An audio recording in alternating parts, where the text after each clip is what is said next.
નમસ્કાર, news at 10 સાથે હું છું જય શર્મા. નજર કરીશું હેડલાઇન્સ પર. ઈડીની 6 કલાકની પૂછપરછ બાદ ઝારખંડના મુખ્યમંત્રી પદેથી હેમંત સોરેનનું રાજીનામું. રાજીનામા બાદ કરાય હેમંત સોરેનની ધરપકડ. નવા સીએમ બનશે ચંપઈ સોરેન.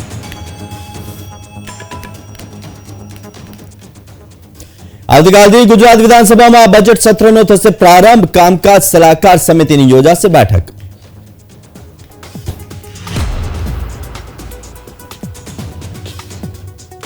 ભારતીય જનતા પાર્ટીના ધારાસભ્યોની યોજાઈ બેઠક. મુખ્યમંત્રી અને પ્રદેશ પ્રમુખની ઉપસ્થિતિમાં વિધાનસભાની કાર્યવાહી અંગે થઈ ચર્ચા.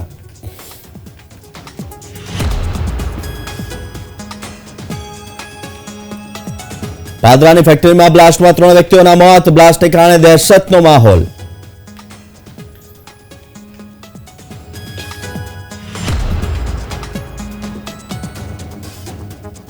ગુરુવારે કેન્દ્રીય નાણામંત્રી નિર્મલા સીતારામન વચગાળાનું બજેટ રજૂ કરશે. ઉદ્યોગકારો અને સામાન્ય લોકોને અનેક આશા અપેક્ષાઓ.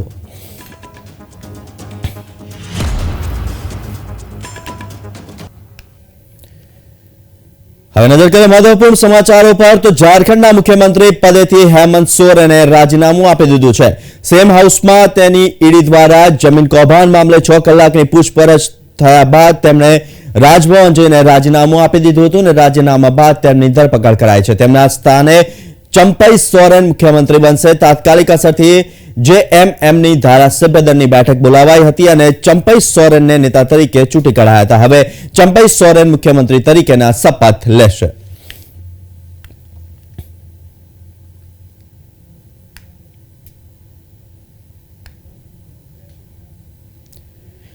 રાજ્ય સરકારના બજેટ સત્રને લઈને પ્રવક્તા મંત્રી ઋષિકેશ પટેલે પ્રતિક્રિયા આપતા જણાવ્યું કે 2 તારીખે નાણામંત્રી કનુભાઈ દેસાઈ દ્વારા બજેટ સત્ર રજૂ કરવામાં આવશે. બજેટ દ્વારા આગામી 25 વર્ષ સુધીનો વિકાસનો રોડ મેપ રજૂ કરવામાં આવશે.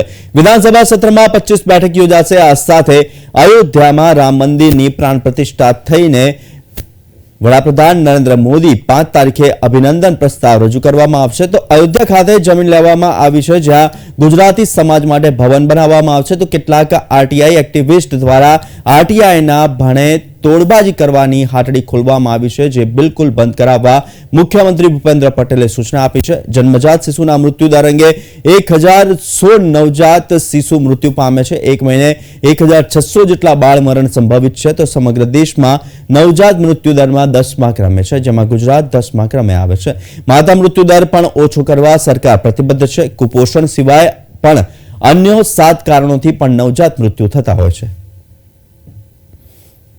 નમસ્કાર મિત્રો, 2024-25 અને ગુજરાતને આગે લઈ જતું બજેટ આવતીકાલે 1 તારીખથી પ્રસ્તુત થવાનું છે. 1 તારીખે રાજ્યપાલ શ્રીનો આભાર પ્રસ્તાવ, એટલે ગત વર્ષે સરકારે કરેલી કામગીરી અને એનો ગઈ વખતનું આખું જે વિકાસની જે પથરેખા હતી એ દર્શાવવામાં આવશે.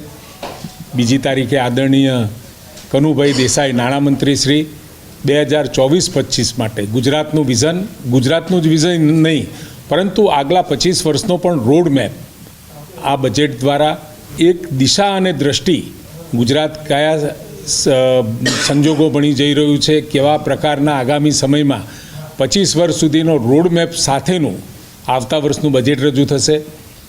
તમામ ગુજરાતીઓને ખૂબ ખૂબ શુભેચ્છાઓ આપું છું. ખૂબ સારું એવું બજેટ આવતીકાલે પ્રસ્તુત થવાની આપણી સૌ ગુજરાતીઓની લાગણી હોય એટલે ગુજરાત સરકાર દર વખતે વૃદ્ધિ સાથેના બજેટો રજૂ કરતું રહ્યું છે.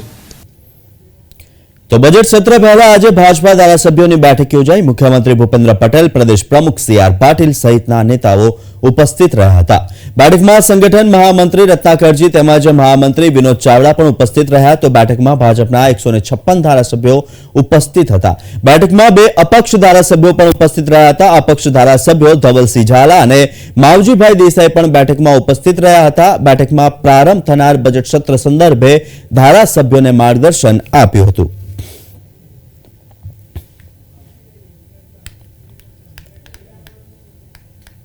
વિધાનસભા બજેટ સત્ર પહેલા સલાહકાર સમિતિની બેઠક મળી હતી. મુખ્યમંત્રી સહિત કોંગ્રેસના નેતા અમિત ચાવડા અને ઉપમુખ્ય શૈલેષ પરમાર બેઠકમાં હાજર રહ્યા હતા.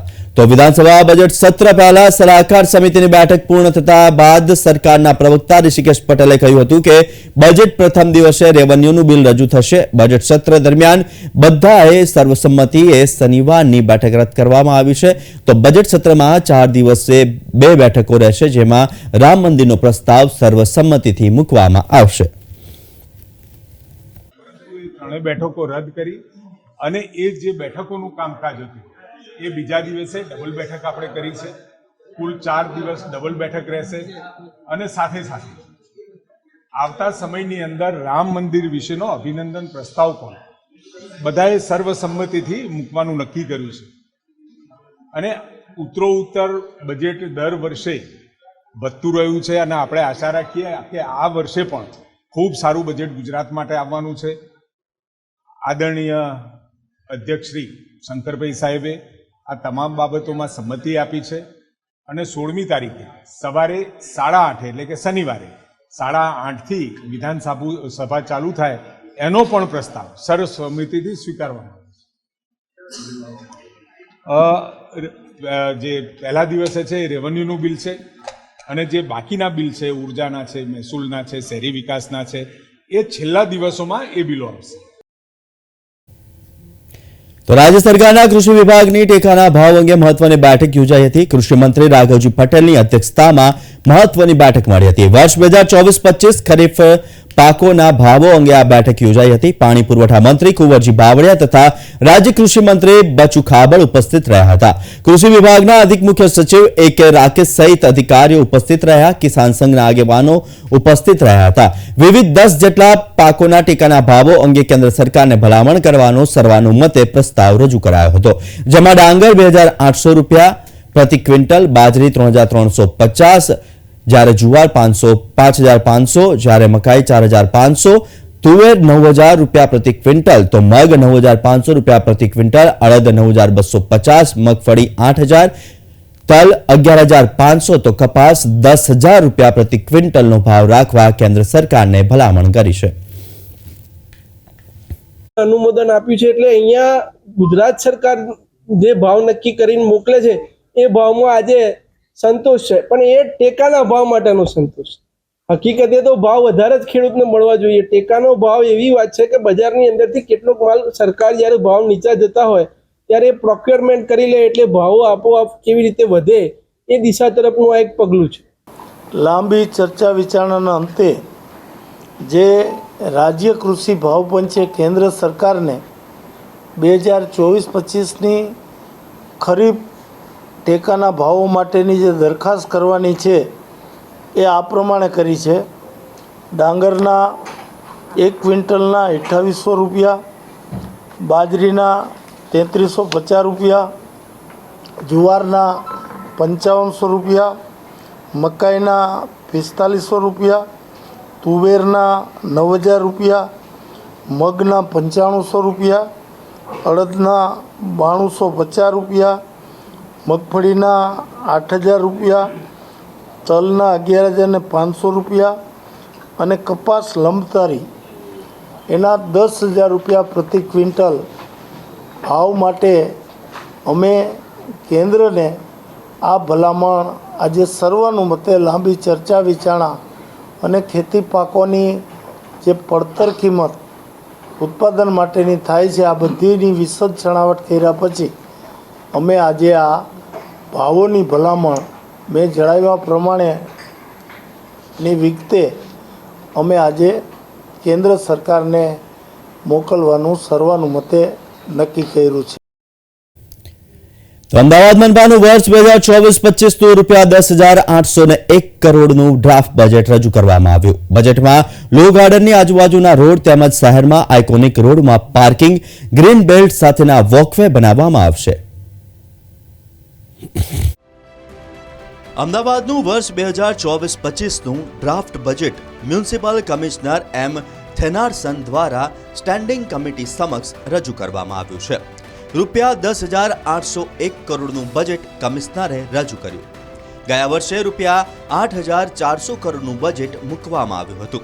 ચાલુ વર્ષે ગત વર્ષ કરતાં રૂપિયા 2,401 કરોડ રૂપિયાનું બજેટ વધુ કરાયું છે.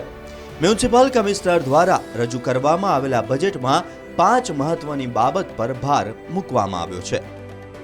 એએમસી પહેલી વાર 10,000 કરતાં વધારે બજેટ રજૂ કર્યું છે. 10,801 કરોડનું બજેટની જોગવાઈ કરી છે. એ પૈકી 5,300 જેટલા રેવન્યુ ખર્ચ અને 5,501 જેટલા કેપિટલ એક્સપેન્ડિચર. ખાસ કરીને ગયા વર્ષ જેવું આ વર્ષે પણ લોકો પાસેથી સજેશનો મંગાવ્યા હતા. એની અંદર મેક્સિમમ સજેશનો હતું એને પણ આવરી લેવા માટેના આ વખતે પ્રયત્ન કર્યું છે. પ્રજા માટેનું તમામ જે કામો છે મેક્સિમમ જો બેઝિક ઇન્ફ્રાસ્ટ્રક્ચરથી માંડીને લોકોને લિવેબલ સિટી તરફથી લઈ જવા માટેનું નેટ ઝીરો તરફ લઈ જવા માટેનું જે પ્રોગ્રેસ કરવા માટેનું તમામ પગલાં આ બજેટમાં રાખવામાં આવ્યું છે. શહેરમાં ટ્રાફિક સમસ્યાને લઈને 40 જગ્યાએ સ્માર્ટ પાર્કિંગ બનાવવામાં આવશે, જેમાં ઓટોમેટેડ પાર્કિંગ સ્માર્ટ મોનિટરિંગને સ્માર્ટ એપ્લિકેશન સાથે લિંક કરવામાં આવશે. સિંધુ ભવન રોડ ઉપર સિટી સ્ક્વેર બનશે, જેમાં 125 મીટર ઊંચાઈનું કોર ટાવર બનાવવામાં આવશે. સિટી સ્ક્વેર બનાવવા માટે કુલ 125 કરોડ રૂપિયાની જોગવાઈ મનપા દ્વારા કરવામાં આવી છે. એન્ડ એ રીતે લગભગ 43 જેટલા તળાવોનું નવીનીકરણ અને કન્ઝર્વેશન એન્ડ બ્રિજ એટલે ફાટક મુક્ત અમદાવાદ બનાવવા માટેનું 10 બ્રિજનું જોગવાઈ કરવામાં આવેલા છે. એક ચિમનભાઈ પટેલ બ્રિજનું વાઇડનિંગમાં સમાવેશ કરવામાં આવ્યું છે. સાથે સિટીને ગ્રીનરી તરફ એટલા 3% ગ્રીનરીને ઇન્ક્રીઝ કરવા માટે 15% સુધી લઈ જવા માટે 3 મિલિયન ટ્રી પ્લાન્ટેશન અને સિટીનો પ્રાઇવેટ સોસાયટીને અંદર પણ સમાવેશ કરીને કરવા માટેનું એક 40 એકરમાં ઇકોલોજીકલ પાર્ક, એક બોટાનિકલ ગાર્ડન અને 100 એકરમાં અર્બન ફોરેસ્ટ એટલે એક કાર્બન સિંક તરીકે મેક્સિમમ યુઝ કરવા માટેનું સિટીને આના માટેનું આયોજન કરવામાં આવ્યું છે. 135 કરોડના ખર્ચે 5 આઇકોનિક રોડ બનાવાશે. ઇન્દિરા બ્રિજથી નર્મદા કેનાલ રોડ સુધીનું કામ કરાશે. તેમજ 1,000 કરોડના ખર્ચે રિવરફ્રન્ટ ફેઝ 3નું કામ કરાશે, જ્યારે 250 કિલોમીટરના રસ્તા રીગ્રેડ કરાશે, જ્યારે 40 કિલોમીટરના માઇક્રો રિસર્ફેંગિંગ કરાશે. તેમજ 100 કિલોમીટરના ડસ્ટ ફ્રી રોડ મળી 400 કિલોમીટર રોડ 790 કરોડના ખર્ચે બનાવાશે. 15.65 કિલોમીટર લાંબી ખારીકટ કેનાલનું ડેવલપમેન્ટ કરાશે. તેમજ 1,230 કરોડના ખર્ચે ખારીકટ કેનાલ ફેઝ 2નું કામ કરાશે. સોલાર અને વિન્ડ મિલ એટલે ભેગા થઈને એટલે 30 મેગાવોટ એટલે સોલાર અને 20 મેગાવોટ વિન્ડ મિલનું પ્રોવિઝન કરવામાં આવ્યું છે, જેથી 50% જેટલા એએમસીનું પાવર કન્ઝમ્પશન છે એ ગ્રીન એનર્જી તરીકે કન્ઝ્યુમ થાય. અને 100 ઈ બસનું પ્રપોઝલ કરવામાં આવ્યું છે. 7 ડબલ ડેકર બસ ઇન્ટ્રોડ્યુસ કરવામાં આવશે. એક બસ ટૂંક સમયમાં ઇન્ટ્રોડ્યુસ કરવામાં આવશે. ત્યાર પછી જે ખાસ કરીને રોડ ઇન્ફ્રાસ્ટ્રક્ચર ઉપરનું વધારે ફોકસ કરી આ વર્ષે લગભગ 1,000 કરોડનો રોડ બનાવી રહ્યા છે. આવતા વર્ષે પણ 400 કિલોમીટર જેટલા રોડ, નવું રોડ અને જે resurfacing, micro resurfacing, dust free road બનાવવા માટેનું આયોજન છે. સાથે કમ્યુનિટી હોલ, પાર્ટી પ્લોટ અને મહિલાઓ માટેનું એક્સક્લુઝિવલી એક દરેક ઝોન દીઠ એક વિમેન સ્વિમિંગ પુલ એટલે મહિલાઓ માટે યુઝ થશે. સિમિલરલી 2 જિમ્નાઝિયમ મહિલાઓ માટેને એક ઈસ્ટ અને એક પશ્ચિમ સાઇડ માટેનું પ્રોવિઝન રાખ્યું છે, એટલે જનરલ બજેટ આધારિત. ઓલિમ્પિક 2036ને ધ્યાને લઈ 5 કરોડના ખર્ચે સિટી માસ્ટર પ્લાન બનાવાશે. તેમજ 45 કરોડના ખર્ચે વર્ષ દરમિયાન ટીપી સ્કીમમાં રોડ બનાવાશે. 4 ફૂટ ઓવરબ્રિજ પાછળ 10 કરોડની જોગવાઈ કરવામાં આવી છે. શહેરના 18 તળાવ બ્યુટિફિકેશન માટે 100 કરોડની જોગવાઈ કરવામાં આવી છે. તેમજ શહેરમાં 7 ફ્રૂટ યાર્ડ બનાવવા માટે 7 કરોડની જોગવાઈ કરવામાં આવી છે. તો જુદી જુદી જગ્યાએ 21 વેજીટેબલ માર્કેટ બનાવવા 21 કરોડની જોગવાઈ કરવામાં આવી છે. કેમેરામેન પ્રમોદ સોલંકી સાથે કિંજલ બોરીસા, પ્રવેગ ટીવી, અમદાવાદ. તો સુરત એરપોર્ટને ઇન્ટરનેશનલ એરપોર્ટ જાહેર કરવામાં આવ્યું છે. ભારત સરકાર દ્વારા પરિપત્ર જાહેર કરી સત્તાવાર જાહેરાત કરાઈ છે. વડાપ્રધાન નરેન્દ્ર મોદીના હસ્તે નવા એરપોર્ટ ટર્મિનલ બિલ્ડિંગનું ઉદ્ઘાટન કરવામાં આવ્યું હતું. કેન્દ્રીય મંત્રી દર્શના જરદોશ દ્વારા પ્રધાનમંત્રી મોદીનો આભાર વ્યક્ત કરવામાં આવ્યો હતો. સુરત એરપોર્ટને ઇન્ટરનેશનલ જાહેર કરાતા ટેક્સટાઇલ અને ડાયમંડ ઉદ્યોગને ખૂબ ફાયદો થશે. ધન્યવાદ. આજે સુરતને એક આંતરરાષ્ટ્રીય હવાઈ અડ્ડા જાહેર કરવા બદલ એમને ખૂબ ખૂબ ધન્યવાદ આપીએ. અને સુરત એવું શહેર છે કે જે દુનિયાની સૌથી ઝડપથી વિકસતું ધબકતું શહેર છે. આ શહેરની જરૂરિયાતોને ધ્યાનમાં રાખીને અહીંયાના ઉદ્યોગ વેપાર ધંધાને વેગ મળે એના માટે હીરા ઉદ્યોગ હોય, ટેક્સટાઇલ ઇન્ડસ્ટ્રી હોય, જરી ઉદ્યોગ હોય કે આંતરરાષ્ટ્રીય કક્ષાના બિઝનેસ માટે અને જે ઇન્ડસ્ટ્રીયલ બેલ્ટ છે, અનેક કંપનીઓ અહીંયા છે, રિલાયન્સ, હજીરા, ઓએનજીસી, આ બધાને જ વેગ મળે એના માટે જે સુરત અને આંતરરાષ્ટ્રીય હવાઈ અડ્ડા તરીકે જે જાહેર કરવામાં આવ્યું છે તે બદલ ખૂબ આનંદ અને હર્ષની લાગણી અનુભવ કરું છું. અને પ્રધાનમંત્રી શ્રી નરેન્દ્રભાઈ મોદીજીની, એમની ટીમનો, એવિએશન મિનિસ્ટ્રીનો સૌનો ખૂબ ખૂબ આભાર માનીએ કે આ જ રીતે 2047ની અંદર જે વિકસિત ભારતની આપણે સંકલ્પ કર્યો છે, આ કર્તવ્યકાળની અંદર જે કહ્યું તે કર્યું અને એની સાથે સાથે આત્મનિર્ભર ભારત બનવા માટે અને ભારતને વિશ્વગુરુ બનવા માટે જે સંકલ્પબદ્ધ છે એને આ નિર્ણયથી ખૂબ આ પ્રક્રિયામાં વેગ મળશે. તો ફરીથી આપણા વિઝનરી પ્રધાનમંત્રી શ્રી નરેન્દ્રભાઈ મોદીજીનો ખૂબ ખૂબ આભાર. તો પાદરા એકલવારા ગામ પાસે ઓનોરી નામની કંપનીમાં બ્લાસ્ટ થયો. લાઈફકેર કંપનીમાં બ્લાસ્ટમાં 3 ના મોત થયા હોવાના અહેવાલ છે. આ બ્લાસ્ટમાં ઘાયલોને વડોદરાની ખાનગી હોસ્પિટલમાં લવાયા હતા. એકલવારા ગામના સરપંચે 3 કામદારોને જીવ ગુમાવ્યાનું કહ્યું હતું. તો આ જીવ ગુમાવનારા 3 કોન્ટ્રાક્ટ પર કામ કરતા હોવાની પ્રાથમિક માહિતી સાંપડી રહી છે. એકલવારા સરપંચ પઢિયાર ધનજીભાઈ રતનસિંહ મારા ગામમાં ઓનેરો લાઈફ કેર કંપનીમાં આજરોજ બપોરે લગભગ 13:45 કલાકે એક રિએક્ટરમાં બ્લાસ્ટ થયો. એટલે એમાં 4 લોકોને ઈજા થયેલી હતી, ગંભીર ઈજાઓ થયેલી હતી. એમાંથી લગભગ મને અત્યારે સમાચાર જાણવા મળ્યા 3 જણ એક્સપાયર થઈ જાય એવું મને જાણવા મળેલું છે. અત્યારે શું પરિસ્થિતિ છે અને આ જે છે કામદારો છે એ કઈ રીતને કામ કંપની કોન્ટ્રાક્ટ છે, કોન્ટ્રાક્ટ છે કે કાયમી? હવે એમાં મને એટલું જાણવાનું મળ્યું કે 4 જણ છે, એમાં એક કાયમી કામદાર છે અને 3 કંપની કોન્ટ્રાક્ટ પર આ છે. 3 જે મરણ જનાર છે 3 કોન્ટ્રાક્ટમાં કામ કરતા? હા, કોન્ટ્રાક્ટમાં કામ કરતા હતા. તો રાજ્યમાં આગામી 1 સપ્તાહમાં હવામાનમાં બદલાવ આવવાની હવામાન વિભાગની આગાહી કરવામાં આવી છે. હાલમાં સમગ્ર રાજ્યમાં વેસ્ટર્ન ડિસ્ટર્બન્સની અસરને કારણે વાદળછાયું વાતાવરણ સાથે ગરમીનો પારો વધ્યો છે. જોકે 2 દિવસ બાદ ફરી ઠંડીનો ચમકારો વર્તાય તેવી સંભાવનાઓ વ્યક્ત કરવામાં આવી છે. હવામાન વિભાગે જણાવ્યું છે કે ઉત્તર પશ્ચિમી દિશા તરફ પવન ફૂંકાઈ રહ્યા હોવાથી આગામી 5 દિવસ રાજ્યમાં વાતાવરણ સૂકું રહેશે, સાથે ઠંડીનું જોર પણ વધશે. હાલમાં અમદાવાદમાં 15 ડિગ્રી અને ગાંધીનગરમાં 14.6 તાપમાન નોંધાયું છે. अगर आने वाले हम हफ्ते की बात करें, गुजरात में मुख्य तौर पे मौसम ड्राई बना रहेगा. बारिश के किसी भी प्रकार के अनुमान अभी नहीं बन रहे हैं. साथ ही अगर हम बात करें न्यूनतम तापमान की, तो न्यूनतम तापमान आगे आने वाले 4 से 5 दिनों में जो है नो लार्ज चेंज में बना रहेगा. साथ ही तापमान में थोड़ी राइजिंग टेंडेंसी भी देखने को मिल सकती है. कई हिस्सों में 1 से 2 डिग्री की बढ़त भी देखने को मिलेगी मिनिमम टेम्परेचर में. साथ ही अगर हम बात करें गुजरात कोस्ट की, तो नॉर्थ गुजरात कोस्ट में जो है हवाएं जो है उत्तर पश्चिम तथा पश्चिम से चलेंगी.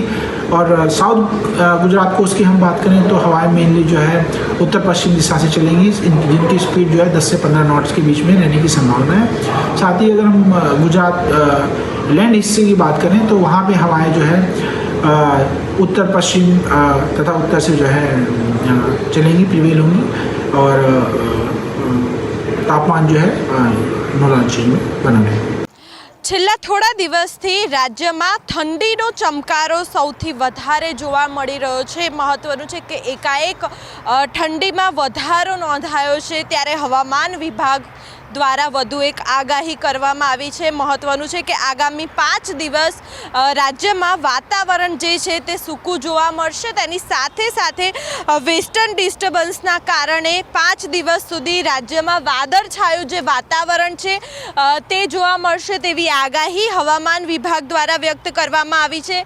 ત્યારે દ્રશ્યોમાં જોઈ શકાય છે કે રાજ્યમાં કેટલાક વિસ્તારોમાં વાદળછાયું જે વાતાવરણ છે તે જોવા મળી રહ્યું છે. મહત્વનું મહત્વનું છે કે આજથી ફરી જે તાપમાનનો પારો છે તે ઊંચો ગયો હોય તેમ લાગી રહ્યું છે, જેના કારણે રાજ્યમાં ઠંડી અને ગરમીનો અનુભવ થઈ રહ્યો છે। ત્યારે આ સપ્તાહના અંત સુધી જે ગુજરાતનું જે વાતાવરણ છે તે ક્યાંક ને ક્યાંક સૂકું જોવા મળશે। વરસાદ અંગેની કોઈ પણ પ્રકારની આગાહી હવામાન વિભાગ દ્વારા વ્યક્ત કરવામાં આવી નથી, પરંતુ આગામી 4 દિવસ સુધી તાપમાન યથાવત રહેવાની સંભાવનાઓ હવામાન વિભાગ દ્વારા વ્યક્ત કરવામાં આવી છે। વેસ્ટર્ન ડિસ્ટર્બન્સની અસરના કારણે વાદળછાયું વાતાવરણ હાલ રાજ્યમાં જોવા મળશે, જેના કારણે રાજ્યમાં જે લોકો છે તે ઠંડીનો પણ અહેસાસ કરી રહ્યા છે અને બેવડી ઋતુ પણ ગુજરાતમાં જોવા મળી રહી છે। ત્યારે આગામી 5 દિવસ આ જ પ્રકારે